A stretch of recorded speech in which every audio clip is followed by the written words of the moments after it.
Park number 2। और दोनों शहर से दूर पार्कों में घूमते फिरते थे। ये एक दिन का मामला ना था, रोज की बात थी।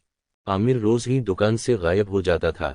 एक दिन चचा असगर ने इनको बाजार में घूमते देख लिया तो आकर चचा आसफ को बता दिया। चचा आसफ ने बेटे को आड़े हाथों लिया, इसे इतना मारा कि हद कर दी।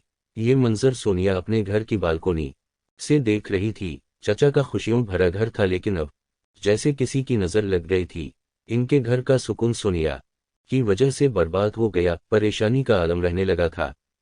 खास तौर पर बहनें अपने भाई की फिक्र में घुलने लगी, मगर ये दोनों बाज ना आए। जब मौका मिलता बाहर मिलने चले जाते। इत्तेफाक ये कि भी चचा के कोई जानने वाले देख लेते और कभी सोनिया का कोई रिश्तेदार इसकी मां को खबरदार करने आ जाता। सोनिया की मां भी इस वजह से बेहद दुखी हो गई थी कि खावनत का साया सर पर ना था, लड़की को कौन संभालता। एक दिन सोनिया के रिश्ते के मामू ने इसे आमिर के साथ देखा तो आकर इसकी मां को बताया। मां बेचारी सिवाय शर्मिंदा होने के क्या कर सकती थी, वो कोई बहाना भी ना बना सकी। इसने कहा, भाई साहिब आप फिक्र ना करें, आज के बाद मैं अपनी लड़की का घर से बाहर निकलना ही बंद कर दूंगी। सोनिया घर आई तो मां मरने मारने को तली हुई थी।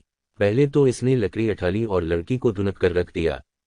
जब वो रोने ससकने लगी तो मां भी रोने लगी। पार्क नंबर 3 अगली वीडियो में देखें।